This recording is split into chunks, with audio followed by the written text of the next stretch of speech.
할렐루야. 여러분 안녕하십니까? 정호의 큐티. 오늘은 12월 27일 월요일입니다. 이번 주 주일 말씀은 충성된 자야 잘했다. 주일 말씀 주제가 범상치 않죠. 네. 연말이 이제 12월 달 마지막 주 말씀이기 때문에 하나님께서 칭찬으로 마무리를 해주셨습니다. 충성된 자야 잘했다. 본문은 마태복음 25장 14절 말씀. 여러분은 아시죠? 달란트 비유죠? 네. 달란트. 하나님께서는 인간이 태어났을 때 달란트를 주십니다. 이 달란트가 있는데요. 저마다 개성의 달란트가 있다 그랬어요. 그런데 하나님과 연관된 달란트냐, 그렇지 않고 자기가 그냥 가지고 있는 달란트냐, 이거에 따라서 또 운명이 갈리게 됩니다. 마태복음에 보면은 주인이 타국에 갈 때 이제 종들에게 맡긴 거예요. 그 재능대로 어떤 사람에게는 5달란트를, 어떤 사람에게는 2달란트를, 어떤 사람에게는 1달란트를 맡기게 된 거예요.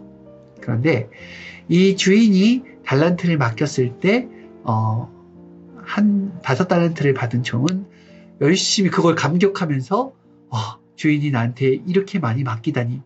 그러면은 내가 더 열심히 충성되게 해서 주인을 기쁘게 해드려야겠다 생각하고서 정말 충성되게 해서 또 5달란트를 남겼습니다. 그리고 주인이 왔을 때 기뻐하며 보소서, 내가 5달란트를 받았는데 그것을 가지고 열심히 노력하고 충성해서 또 5달란트를 남겼나이다. 주인의 것이니 받으소서라고 했습니다. 네, 그때 주인이 한 말은 적은 일에 충성하였음에 많은 일을 너에게 맡기겠다라고 얘기해 주잖아요. 이 주인은 바로 누굽니까? 하나님을 말씀하시죠. 하나님은 우리에게 저마다 달란트를 맡기신다라는 것입니다.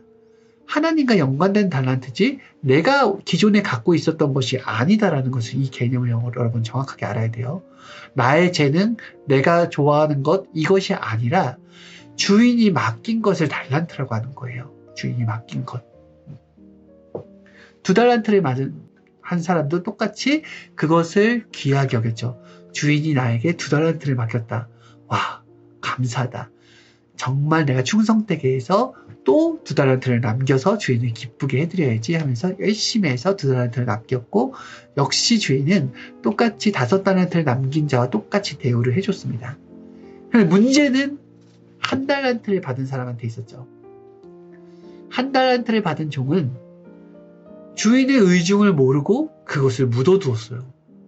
그리고 그냥 띵까띵까 자기가 원하는 시간을 보냈습니다.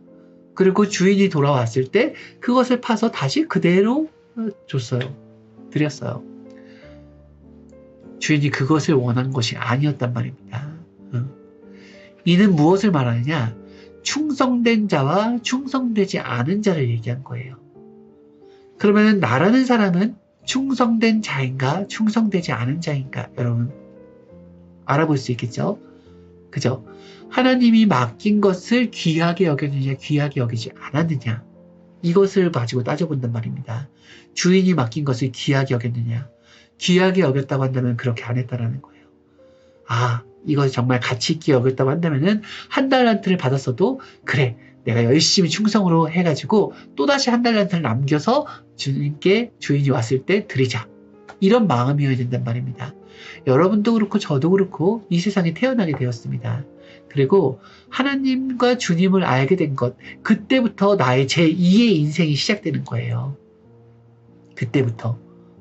그 전까지는 내가 책임지고 내가 살아가고 내가 노력하고 내가 결과를 받고 하기 때문에 모든 것들 책임은 나에게 있었지만은, 하나님을 정말 알고 나서는 내가 세상에 있는 것들보다는 하나님과 연관된 영적인 것들이 더 귀하다는 걸 깨닫게 된 거거든요. 그래서 하늘 앞에 하나하나가 감사한 것으로 여겨지는 것입니다. 예전에는 내가 있었던 달란트가 그렇게 귀한 건지 몰랐어요. 그런데 하나님과 연관되고 하나님께 배우고 하나님께서 깨닫게 해주시다 보니까 내가 가진 달란트가 정말 크고 위대하다는 것을 알게 된 거죠. 그래서 그것을 누굴 위해 썼어요? 나를 위해, 세상을 위해 쓴 것이 아니라 하늘을 위해서, 하나님을 위해서 그 달란트를 쓴 거예요. 그래서 남기게 된 것입니다. 이것이 우리에게 주시는 메시지예요. 제일 중요한 건 무엇이다? 우리한테 우리의 사명은 영에 속한 일, 하나님에 속한 일이기 때문에 하나님 마음에 들게 해야 된다는 거예요. 하나님 뜻대로 되게 해야 되라고. 그래서 깨닫지 못했을 때에는 내 뜻대로의 삶을 살길 원합니다. 좀 더 자유롭고 좀 더 구속받지 않고 내가 하고 싶은 거 다 하며 살고 싶은 게 인간의 기본적인 마음이에요. 그런데 하나님을 깨닫고 주를 깨닫잖아요. 그러면은 그렇게 살고 싶지 않은 거예요. 내 뜻대로 사는 것이 사망이요, 내 뜻대로 사는 것이 지금은 화려해 보이나 그것이 결론적으로 좋지 않다는 걸 깨닫게 된단 말이에요. 그러면은 남은 인생은 주 뜻대로 살고 싶은 것입니다. 하나님 뜻대로 살고 싶은 것입니다. 그래서 마음과 뜻과 목숨을 다해 한다라는 것은 안 될지라도 어려울지라도 끝까지 해서 해내는 것을 말합니다. 그래, 충성된 자도 왜 충성된 자냐? 상황적으로는 어려운 일이 생겼어요. 이런 정말 할 수 없는 상황이 생겼지만은 그래도 주인이 준 것에 대한 가치를 느끼며 끝까지 포기하지 않고 했더니 5달란트를 남기게 된 것입니다. 충성된 것은 무엇이냐? 누가 막아도 누가 힘들게 해도 주가 원하는 것이라면은 끝까지 행하는 것을 말하는 것입니다. 예. 이 충성자들이 열심히 하잖아요. 그러면은 충성되지 못한 사람들까지 같이 혜택을 받는다고 하였어요. 그래서 하나님의 역사는 의인 찾기 역사입니다. 소돔과 고모라 땅에도 의인 몇 명이 없어서 소돔과 고모라가 멸망으로 가게 된 거거든요. 만약 거기에 의인이 있었다, 충성된 자가 몇 명이 있었다라고 하면은 그들의 간구로 인하여서 하나님은 그 소돔과 고모라 땅을 멸하지 않았을 것입니다. 그만큼 하나님께 충성된 자, 충성되지 않은 자, 이것이 너무나 중요합니다. 신약시대도 누구로 인하여서 왔어요?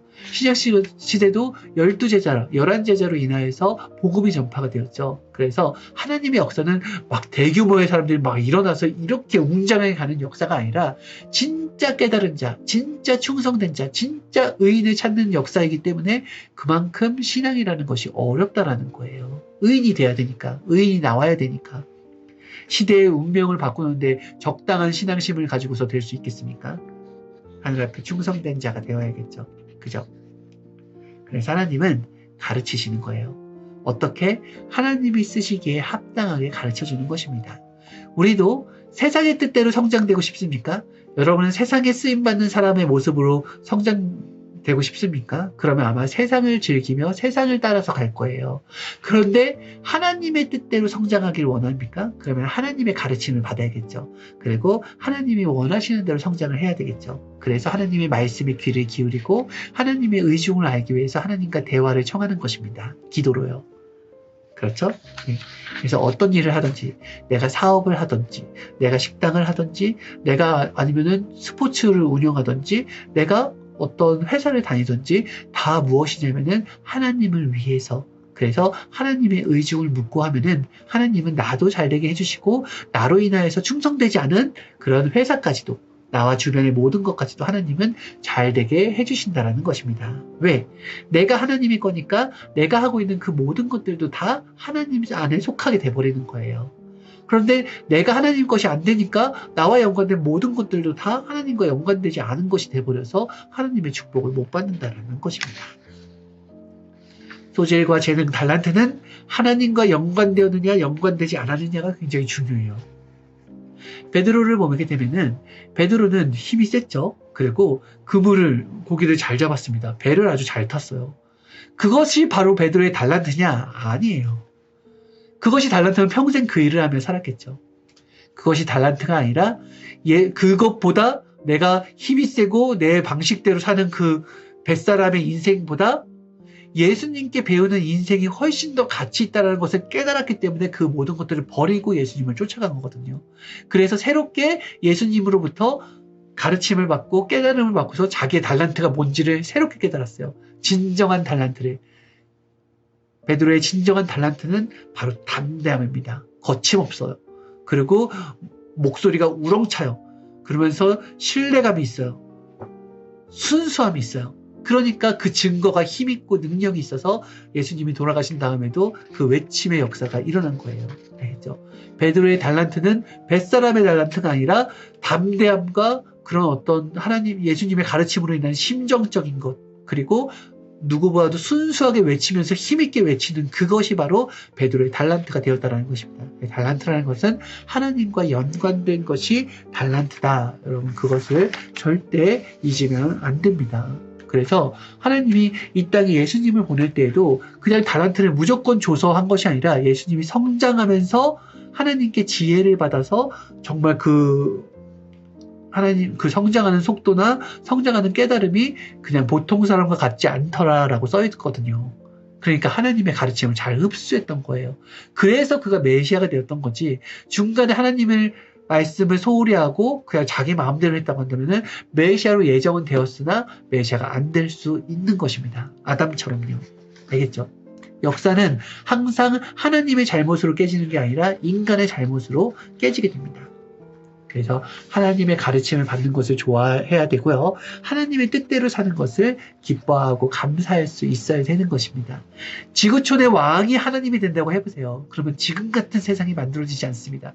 보다 더 이상세계가 만들어져요. 왜요? 하나님은 인간은 환경을 바꿔서 이상세계를 만들려고 하지만은 하나님은 사람을 바꿔서 이상세계를 만들려고 하는 것입니다. 그럼 여러분들은 환경이 바뀌어진 곳에 가기를 원합니까? 내가 매일같이 변화를 이루면서 매일같이 성장하는 것을 택하겠습니까? 저라면은 내가 성장하는 것을 택하겠습니다. 어디 안 가잖아요, 이거는. 근데 환경은 내가 이사하면 끝이고 내가 죽으면 끝나는 거잖아요. 그죠? 그래서 하나님은 영원히 변하지 않을 것에 투자를 하는 거예요. 하나님의 뜻대로 사는 인생이 최고의 인생입니다. 저와 여러분, 연말에 하나님의 충성된 자가 되기 위해서 하나님께 가르침도 받고요. 하나님을 위해서 기도도 하고요. 그리고 그 하나님의 마음을 깨닫고 하나님께 감사, 영광 돌리는 삶을 살면은 아마 2021년도가 하나님이 원하시는 대로 잘 마무리가 될 것 같습니다. 네, 여기까지 할게요. 다음 시간에 만나요. 감사합니다.